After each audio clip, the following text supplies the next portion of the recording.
Hello, everyone. Welcome. I am Dr. Dilsora Fozilova. And in today's lecture, we're going to discuss one of the most important texts in feminism that is written by French philosopher and writer Simone de Beauvoir and published in 1949. The book is called The Second Sex. The Second Sex is quite a lengthy book, but I'm going to provide some overview of the book, and then we will talk about the main arguments and main ideas in the book. However, first, let's start with who is Simone de Beauvoir. Simone de Beauvoir was born in 1908 and lived until 1986. She was a French writer and feminist, and she was also a member of Intellectual Fellowship of Philosopher Writers. And her main methodology for writing was existentialist phenomenology. So that's what she uses in this book as well. The Second Sex is one of her most famous or primary writings, and that got a lot of attention in different areas in social sciences and feminism for sure. And in this book, this is one of the foundational texts in feminism. Although some of her ideas does not really parallels itself with feminism, it's one of the foundational texts. She's offering a comprehensive critique of the historical and social construction of woman's oppression. And when we talk about woman's oppression, we always say that the the womanhood or gender is socially constructed. We are just kind of talking about that here. So first question she asks in this book is, what is a woman? You know, you don't ask this question about men. For example, when the conversation is about the astronaut, for example, when we talk about astronaut, we can give names, but we don't say a man astronaut or male astronaut. When we talk about the president or some leader or engineer, we don't say that is a male leader or something like that. Like men is more neutralized and understood as a human being. Basically, that human is a man, and that is accepted, neutralized, and normalized in society. In some cases, if women are participating in this stuff, like for example, woman astronaut, she has to be pointed out that her sex has to be identified, that female astronaut, female writer, female engineer, female president. So female has to be identified as woman, but men should not be identified. And that's another idea of men is a default, and men should, like everything is first viewed as a men thing. And then when woman does that, that is kind of unusual. That's kind of not expected. That is what she is talking about in this. And one of her very famous quotes in this book, probably the most important quotes in book, is one is not born, but rather become a woman. For her, woman is not about this femininity. It's not about any of those, that the woman is created by society. It's not about biology, not about nothing. She wasn't born woman. She was born as a female child, which is equal to male child, and there was nothing else. The rest of the construction is done in society. One of the most famous lines from Simone de Beauvoir in this book, in The Second Sex, is the statement that she encapsulates that a womanhood is socially constructed. Now, she's not talking that when she talks about womanhood or woman, it is not about the woman's biology. It is not about that how she should be, right? She argues that biology alone does not determine a woman's identity, but rather society and culture shape and condition women into their roles. There is a different parts of society that is, for example, culture, religion, and literature. All of this stuff is working together to create this womanhood, and womanhood is defined by men, that how woman should be, or woman should be a woman, that conservative, that the religious leaders, for example, or the woman's body, woman's how they dress, how they walk, how they talk, how they hold themselves, how they live their lives, that is basically defined and identified by men in society. And the gender is not innate. That's for another argument. It is a result of socialization process, then impose expectations and limitations on women. Basically, she is saying that woman was created because woman needed to men. And there is a creation stories in religions, and one of them is that the Adam was created, and then because Adam needed a companionship, and they need to grow a family and everything else, and then woman was created, Eva was created from Adam's rib. So we are basically not whole. We are not independent. Women are not independent or whole. They are part of men's body. They are part of why it was the main goal or purpose of the creation, that they need to keep the companionship, they need to serve men or complete their lives. And therefore, the women are the ones inferior to men. And she continues this idea with the idea of the other. Why women are the other? She talks about, she says that woman has been held in a relationship of long-standing oppression to men through her relegation to being man's other. So they are not independent on their own, but they are the men's other. Beauvoir, Simone de Beauvoir argues that throughout history, women have been defined as the other in relation to men. Men are seen as the default, the subject, while women are viewed as the other, secondary, and inferior. So they are, as the creation story says, they are created because they needed men. Their otherness is always defined that as, like, they cannot be the president, they cannot be leaders, they cannot think critically, they cannot be rational, they cannot do things what men does, they cannot participate in the wealth creation. They cannot do the stuff one man does.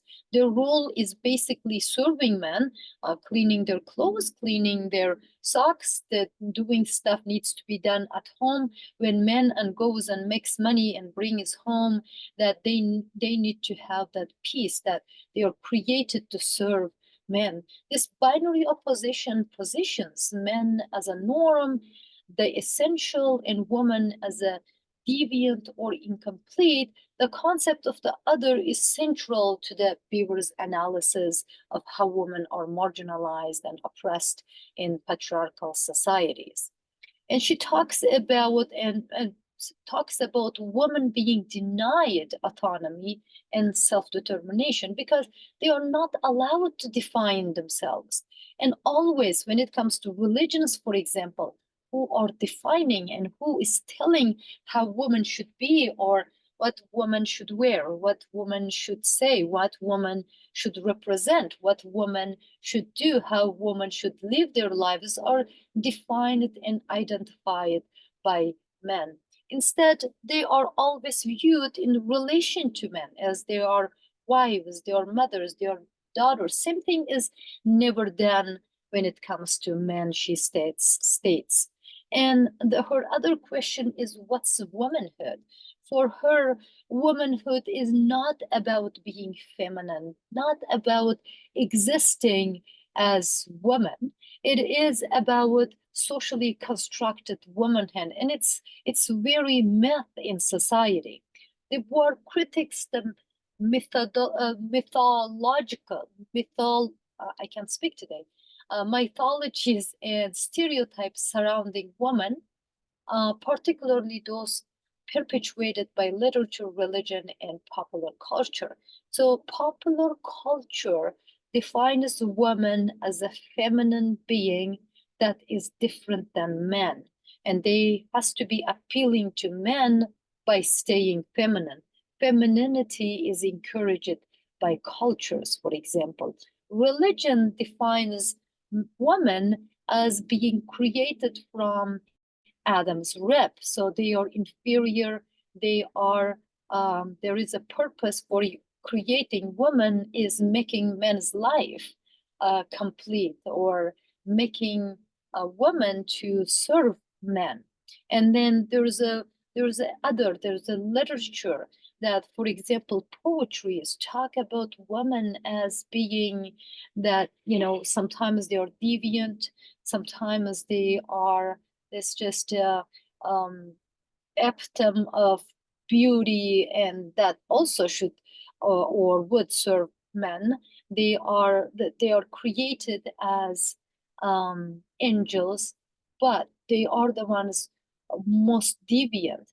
For example, when it comes to certain crimes and deviance, let's think about adultery. When men and women commit adultery, the men's crime or deviance is taken lighter. That is just, it's okay. It just can't pass. It's just, being a man and being, adventurous and being all of those stuff.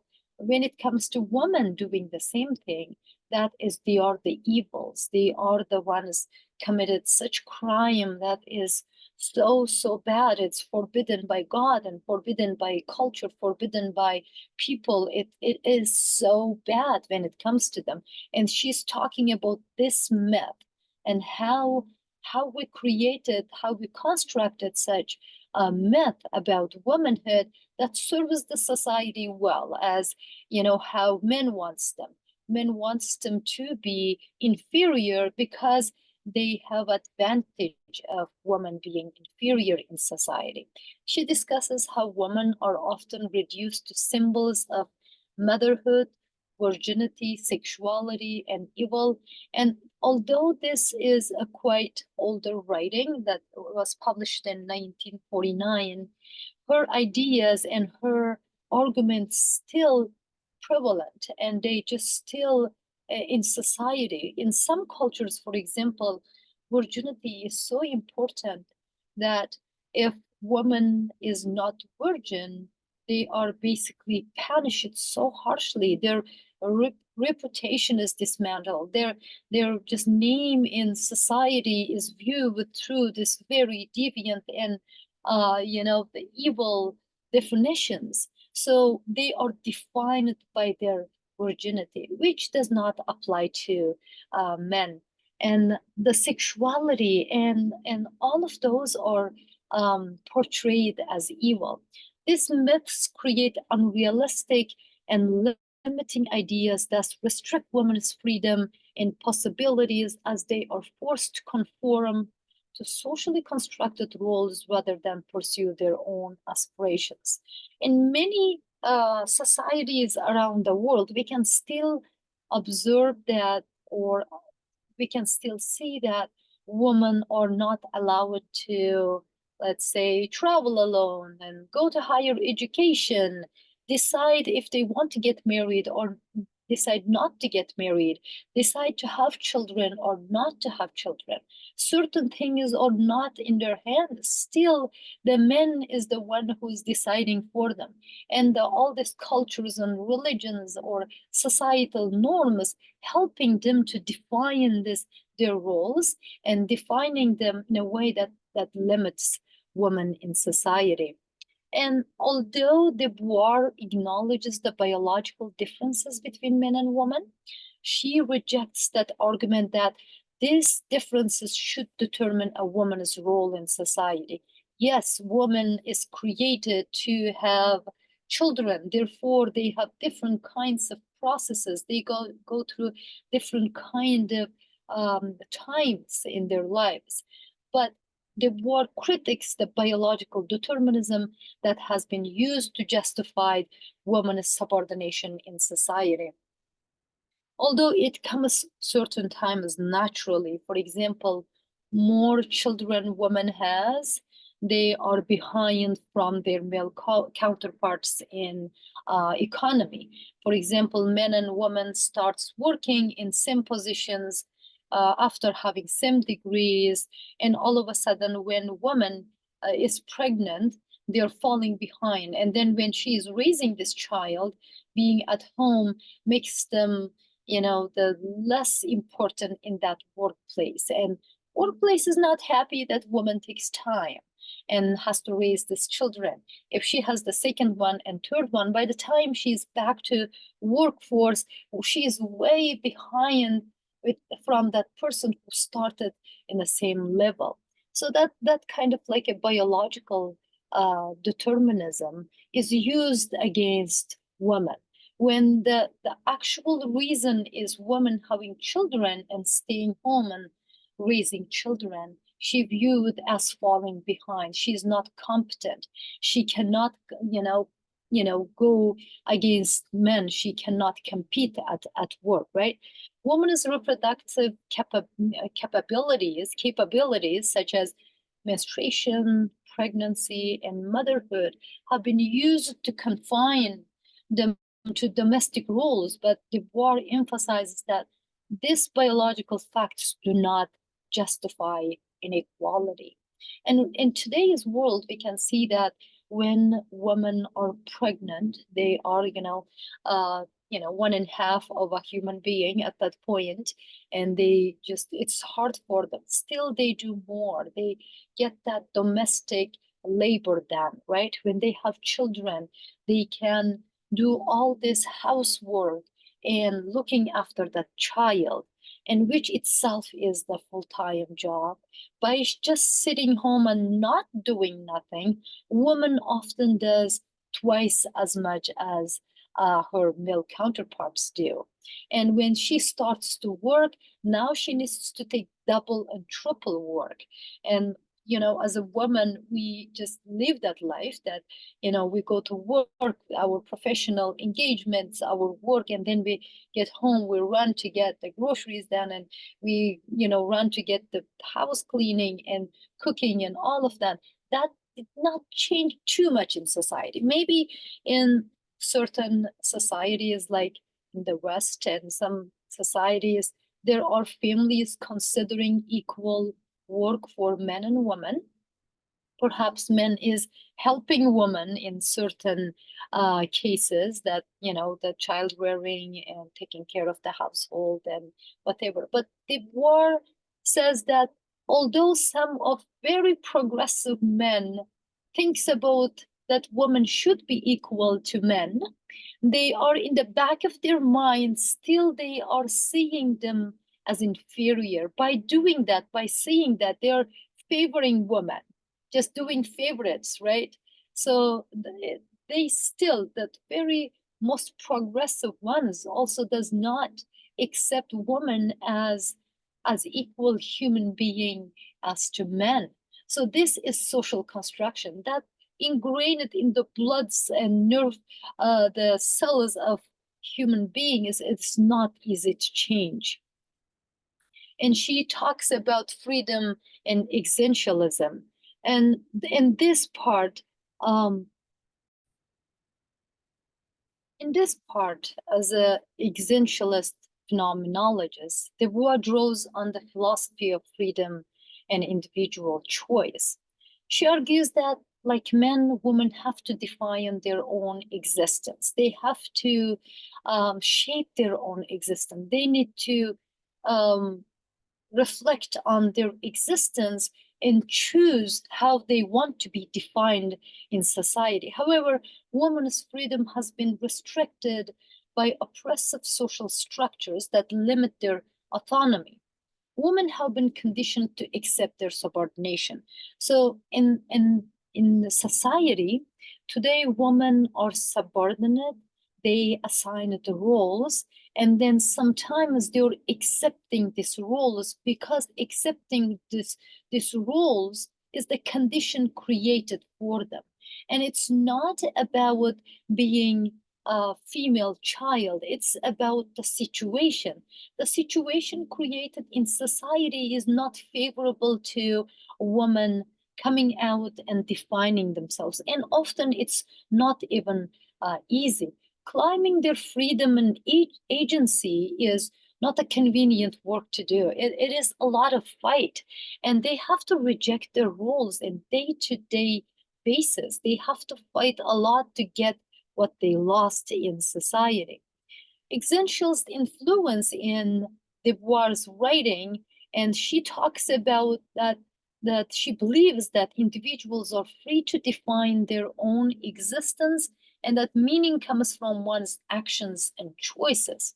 However, her understanding of or her explanation of woman's existence is just defined through men. It's she did not define her existence.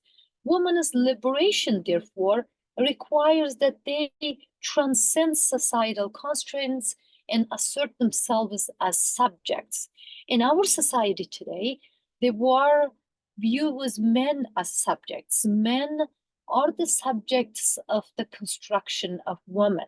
And because men created and defined woman, they define it in a way that works for them, serves them, and that makes them it makes them superior to women, makes them more powerful to women.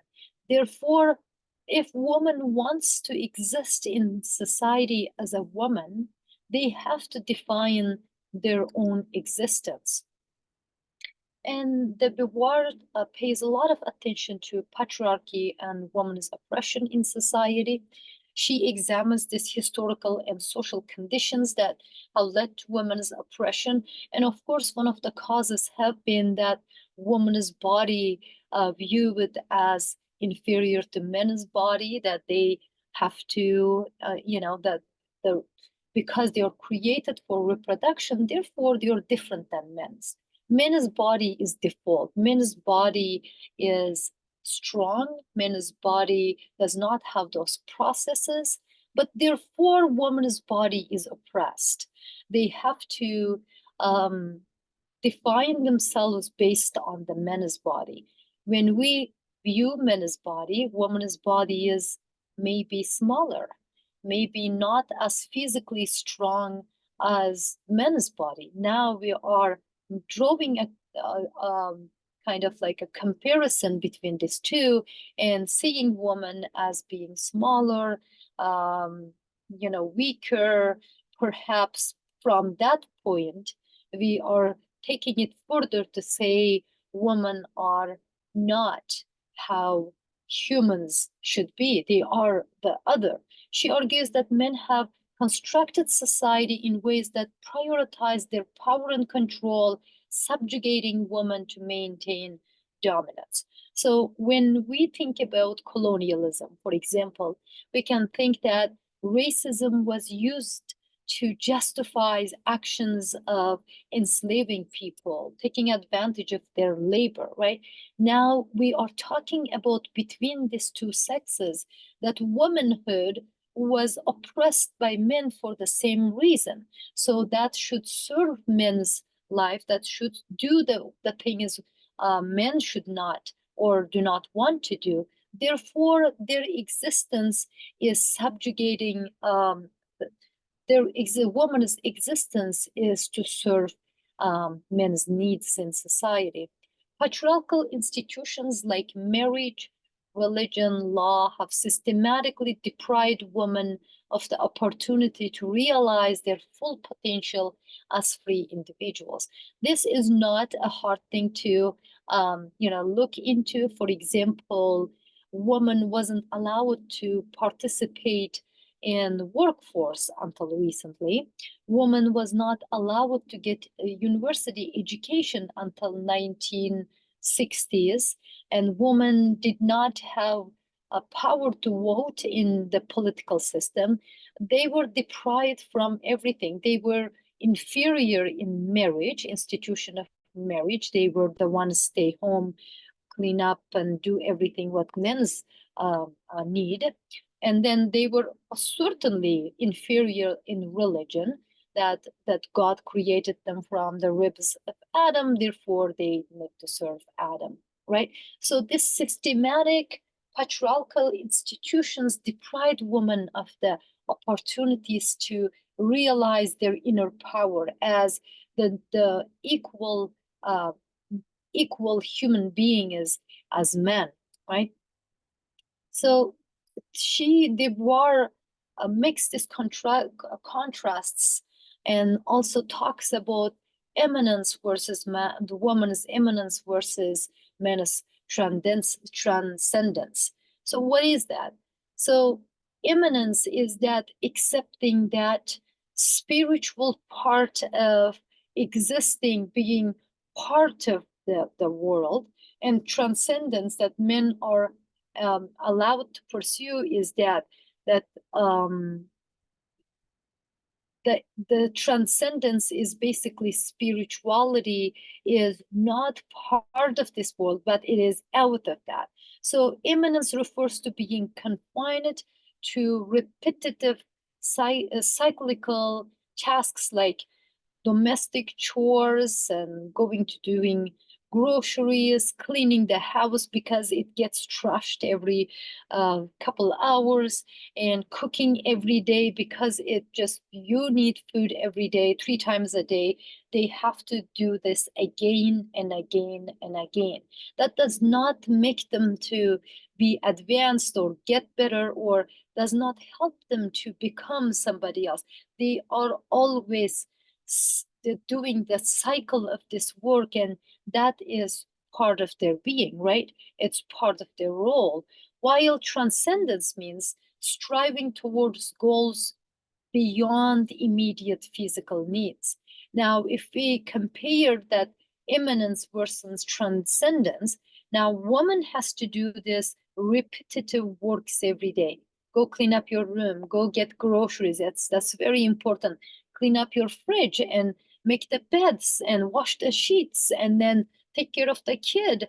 Take her or him to daycare or school. Bring them back and clean up again. This cycle never ends. Somebody needs to do that. So woman has to free men from doing this cyclical work. Therefore, they can go and get advanced. Their work is different. They have to be creative. They need to be leaders. They need to be intellectuals. They have to achieve political goals. They need to build homes. They need to do the stuff that's transcendent. So therefore, the Beauvoir's understanding of how women oppressed in society is because of that woman's immanence and men's transcendence in society. Society limits women to immanence, relegating them to reproductive and caregiving roles, while men are encouraged to transcend and achieve. So just this alone is showing that how women have been oppressed in this immanent work, like doing everything from the start again and again every day, which does not allow them, provide them opportunity to do things they want to do. So the next part she talks about as marriage and motherhood as oppressive institutions. Now, probably after talking about immanence and transcendence, that in society, woman's immanence and men's transcendence in society, you right away understand what this is about. So the Beauvoir critiques the traditional roles of wife and a mother, which is eminent job. She is oppressed because that limits woman. Woman wakes up if man is successful enough to get a bigger house, for example, by the time she cleans up everything, makes the lunches and dinners, makes everything shine, and washes the clothes and makes everything ready for men to come back home. Her day is went by and she's not credited nothing. And when it comes to, kind of providing some sort of, just crediting them for what they have done, men is the one always going and bringing wealth to home.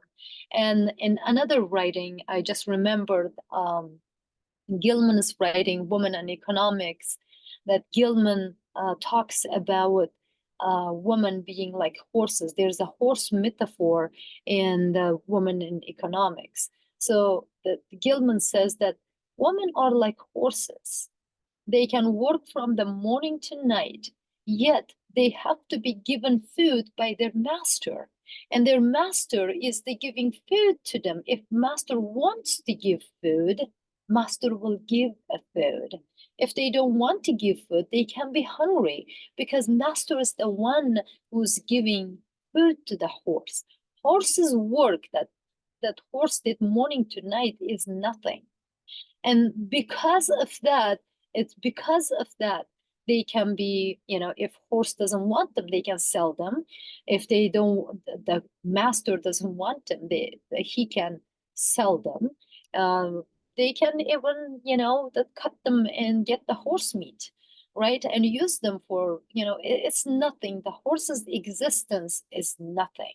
And now, funny enough that, that Simone de Beauvoir is talking about the similar processes. She's talking about marriage and motherhood as oppressive institutions.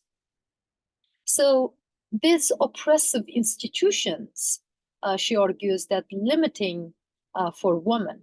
In marriage, women are often expected to surrender their autonomy, becoming dependent on their husbands both economically and emotionally.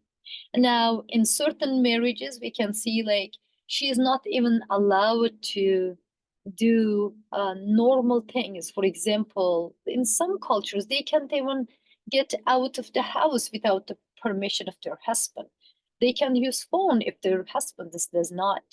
Husbands do not allow them to. They can't have friends over if their family and husband don't allow them, right? Similarly, motherhood is romanticized in ways that obscure the real constraints it places on women, forcing them to sacrifice their personal ambitions and for the sake of their children.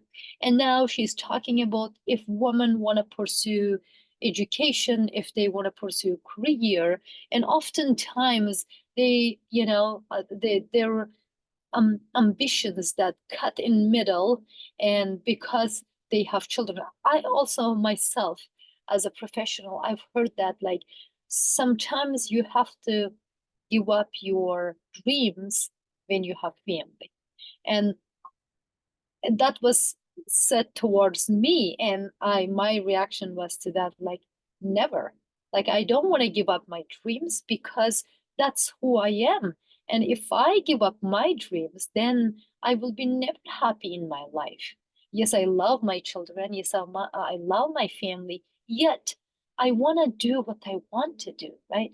In certain times, women are incapable of being that, strong-minded to say this thing, as in, just to reject, not accept this oppression. Many women accept oppression as part of their womanhood, right? She argues that motherhood, while biologically important, has been idealized in ways that trap women in domestic sphere and prevent them from seeking independence. Now, she's just, her argument is very important. She says this woman is sometimes womanhood or motherhood is sometimes shown as that something amazing thing in society. They are, that women or mothers are sometimes said like they are the angels or whatever you say. Like in words, they are different than how we observe in society. how we can see how women are treated in families, and that theoretically they are given so much credit for being woman and a mother, right? So then she talks about, asks question of, do women want to be liberated from their existence as inessential other? Or in other words, that can women um, can women require or demand their transcendence and be happy with that? Can they, do women want to be liberated from their work? And the Beauvoir's answer is not always, because women sometimes are comfortable and accepting their role in society because this situation created for them. And this situation is just so determining, and it's so historical, and it's ingrained in every part of society. It's easier for them to accept this position and be or accept their roles as a woman. And if they rejected their role as a woman, and if they want to be liberated, that comes with hard work. Now, maybe they're comfortable being a woman. Maybe they're comfortable accepting these roles as inferior. Staying at home and looking their children is maybe better than fighting every day so their husband can help them do half of the job so they can go and pursue their education or career. And just, it's easier for them. That's why, because of the situation created in society, it became very hard for women to want to, um, even want to liberate. The Beauvoir does not prescribe a single path to women's liberation, but suggests that equality can be achieved through education, economic independence, in political changes. She says that if you want to be liberated, if you want to be a transcendent in society like men, that creating and that, being a leader, being, that changing stuff, advancing all the time, then you have to take the opportunities. You need to fight every day back to, not accepting your imminent roles. You have to say no to this cycles of work so you can be transcendent, right? So women must be given the same opportunities. Now she's talking about changing the political change, opportunities as men to develop their talents and achieve self-realization. And remember, she talks about women being viewed as irrational, not creative, being, that, not, they are boring, they are not creative, they are not capable, they are not critical thinkers, they are not leaders. All of those, this, negative things attached to women. Like it's just a similar to race. When race is constructed during colonialism, and all this scenes of white body was, ingrained in the black body, and they were the simple, they were the lazy ones, they were the aggressive ones, they were all of those what woman is not, yet they were inferior as well, right? Now woman is described as not like the how we created race, but there's inequalities different. Now they are weak, now they are not rational enough. Now they have to be pretty for men. That now they have to be attractive to men. All of those are um, ingrained in women's body and made them inferior to men. So there is a kind of like a comparison between racism and gender, right? She emphasized that liberation is a collective struggle that requires a structural changes in society, but also an individual process in which women must reject passively and assert their autonomy. Now, she's not talking about active rejection of being a woman or doing things, that she's like in the day-to-day life, You have to choose the transcendent characters for your work. You have to be creative. You have to educate yourself. You have to choose to be a leader. You have to choose to be economically independent. And that is not a, active fight in society. And she also critiques contemporary feminism, although it's a feminist writing. She critiques that, saying that early feminist movements were too much focused on the legal reforms, arguing deeper changes in social structures and attitudes and necessary for true liberation. She says, yes, they are important. They're important to change those stuff. Women need to vote, women need to have rights for wealth and inheritance and their children. All of those are important. But her critique comes from that in modern societies, the woman being exploited, the woman's labor being exploited. She's talking about that immanence, like a woman's immanent work, right? That is that woman's domestic work is continual, and they are not paid for this work, and that just keeps them oppressed, keeps them staying in that region, in that level, and does not allow them to become independent, important as men. So traditional gender roles, she is saying, that is oppressive. And you can say, like, from her critic of marriage and motherhood as being oppressive, you can kind of guess why she can critic feminism. Conclusion. So what did we learn from The Second Sex by Simone de Beauvoir? So this second sex is profound exploration of woman's oppression as an existential call for liberation.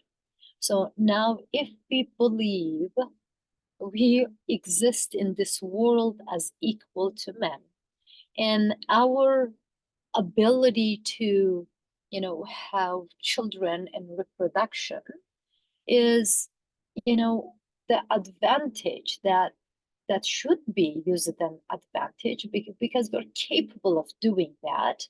So if we believe in that, we have to fight against these oppressions. Basically, by, if we are having children, that means we're giving that, 9 month or whatever to carry the children, carry the child, and bringing to this world using our body. Then we have to get enough credit for that, that men should help with other things so we can be transcendent as well, that we need to create, be leader, be in education, be in a workforce, be economically independent.